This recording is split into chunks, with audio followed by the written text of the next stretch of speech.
Hi friends, நம்ம விஜய் மல்லி ஸ்டோரியில் வந்துட்டு எவ்வளோ அழகாக வந்து விஜய் மல்லிக்கு வந்து மல்லிப்பூவாலேயே வந்துட்டு தாலி கட்டினா எவ்வளோ நல்லாயிருக்கும். ஸோ அதுதான் வந்துட்டு இந்த வீடியோவில் உங்களுக்கு ஷேர் பண்ணியிருக்கேன் ஃப்ரெண்ட்ஸ். பிடிச்சிருந்தா மறக்காமல் லைக் பண்ணி சப்போர்ட் பண்ணுங்கள். இப்போ வந்து பார்த்திங்கன்னா வந்துட்டு அந்த விஷயம் எல்லாருமே எதிர்பார்த்துட்டு இருந்தீங்க, அது நானும் எதிர்பார்க்குறேன். அது நல்லபடியாக நடக்கணும் அப்படின்னு சொல்லிட்டு எத்தனையோ வாட்டி வந்து விஜய் வந்து மல்லிக்காலத்தில் தாலி கட்டினாலும் வந்துட்டு மனசால கட்டலை.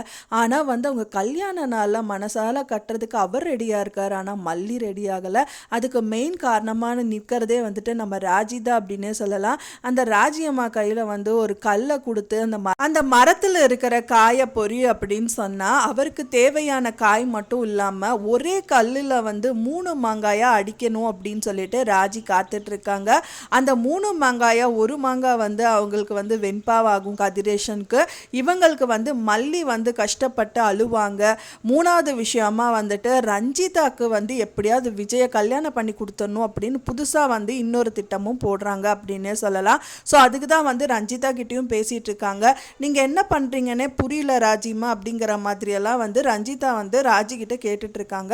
அப்போ தான் ராஜி சொல்கிறாங்க, நீ ஏன் நினைக்க மாட்டியாடி, என்னது எப்போ பார்த்தாலும் அவங்க வராங்க போகிறாங்க, சாப்பாடு போடுறாங்க, சாப்பிட்றோம், சும்மா ஒட்டிகிட்டு இருக்கோமே, நீ ஏன் நினைக்க மாட்டியா, உனக்கு ஏதாவது ஒரு நல்லது பண்ணணும் அப்படிங்கிறக்காக இந்த விஷயம்லாம் நான் பண்ணுறேன். எப்பவும் வந்து நீ சொல்லாட்டாலும் எனக்கு தெரியும் விஜய் தான் நீ நினச்சிட்ருக்கன்னு சொல்லிட்டு விஜய் உங்ககிட்டயே திருப்பி கொடுக்கறக்காக இந்த விஷயங்கள் எல்லாமே பண்ணுறேன் அப்படிங்கிற மாதிரி சொல்கிறாங்க. எனக்கு தேவையானது என்ன, விஜயோட சொத்து, அதை நான் எடுத்துக்கிட்டேன். இதுக்கு மேலே எனக்கு என்ன அவங்ககிட்ட தேவைப்படுது, ஒன்றுமே இல்லை. ஆனால் நீ உன்னோட அம்மா அப்பாவெல்லாம் விட்டுட்டு என் கூட இருக்க, ஸோ அதனால வந்துட்டு உனக்கு உன் மாமாவையே நான் திருப்பி கொடுக்குறேன் அப்படிங்கிற மாதிரி இந்த விஷயம் எல்லாமே பண்ணுறாங்க. ஒரு பக்கமாக வந்து மல்லி பழைய விஜயாக மாறிட்டு இருக்காங்க அப்படின்னே சொல்லலாம். பழைய விஜயா என்ன சொல்கிறீங்க அப்படின்னு கேட்டிங்கன்னா, பழைய விஜய் நம்மளுக்கு தெரியும் எவ்வளோ கோவமாக மல்லிகிட்ட நடந்துட்டு இருந்தார். ஸோ அதே மாதிரி தான் மல்லி வந்து எபிசோடில் காமிக்க இருக்காங்க. ஏன்னா வந்து விஜய் வந்து நிஜமாவே முழு மனசில் வந்து திட்டுனாரு. ஆனால் வந்து மல்லி வந்து முழு மனசோட அவங்களால திட்ட முடியல, அவரை வந்து வெறுக்கவும் முடியல.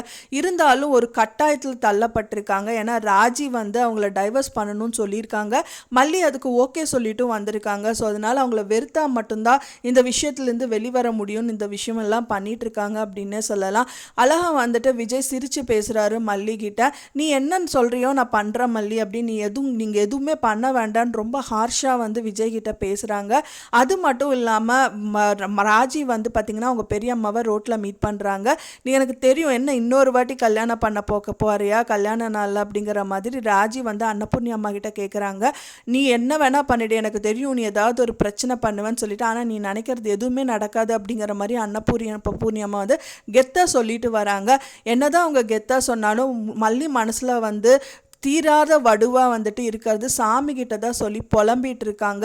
எத்தனை தான் நீ வந்து என்னை சோதிப்பேன், எனக்கு புரியவே இல்லை. அம்மா அப்படின்னு சொல்லி கொடுத்த கடைசியில் அம்மாவை பறிச்சிட்டேன். சரி எனக்கு ஹஸ்பண்ட் அப்படின்னு சொல்லிட்டு வந்து பார்த்தா ஹஸ்பண்டும் கொடுத்த, குழந்தையே இல்லாமல் இருந்த எனக்கு வந்து குழந்தையா வெண்பாவை கொடுத்த, எல்லாமே எனக்கு பிடிச்சி போய் நான் ஏற்றுக்கிற டயத்தில் வந்துட்டு அது நீ வெளியே படுத்தக்கூடாதுங்கிற மாதிரி இந்த மாதிரி பண்ணிகிட்ருக்க. சரி நான் வெளிப்படுத்தாட்டி பரவாயில்ல, எனக்கு ஆசை எதுவும் நிறைவேறாட்டி பரவாயில்ல, ஆனால் வந்து வெண்பாவையும் விஜயும் பிரிச்சிடாது அப்படிங்கிற மாதிரி வந்து அம்மன் கிட்ட வந்துட்டு சாமி கிட்ட வேண்டிட்டு இருக்காங்க மல்லி. ஸோ இதெல்லாம் வந்து நல்லபடியாக நடந்தால் நல்லாயிருக்கும். மெயினாக வந்து நான் நினைக்கிறது என்னென்னா, இந்த விஷயங்கள் ராஜி சொன்னது எல்லாமே விஜய்க்கு தெரிஞ்சால் கண்டிப்பாக வந்துட்டு மல்லிக்கு பயங்கரமாக சப்போர்ட் பண்ணுவார். அவங்கள என்னன்னு ஒரு வழி கேட்டுட்டே வந்துடுவார் அப்படின்னே சொல்லலாம். நீங்கள் என்ன நினைக்கிறீங்க அப்படின்னு சொல்லிட்டு உங்களோட கருத்துக்களை மறக்காமல் எனக்கு கமெண்ட்டில் ஷேர் பண்ணுங்கள் ஃப்ரெண்ட்ஸ். நான் சொன்ன இந்த தகவல் உங்களுக்கு பிடிச்சிருக்கும்னு நினைக்கிறேன். பிடிச்சிருந்தால் மறக்காமல் லைக் பண்ணுங்கள், ஷேர் பண்ணுங்கள், கமெண்ட் பண்ணுங்கள், சப்ஸ்கிரைப் பண்ணுங்கள். மேலும் இன்னொரு மல்லி சீரியல் அப்டேட்டோட நெக்ஸ்ட் மீட் பண்ணுறேன். தேங்க்ஸ் ஃபார் வாட்சிங் மை வீடியோ ஃப்ரெண்ட்ஸ். நெக்ஸ்ட் வீடியோவில் பார்க்கலாம்.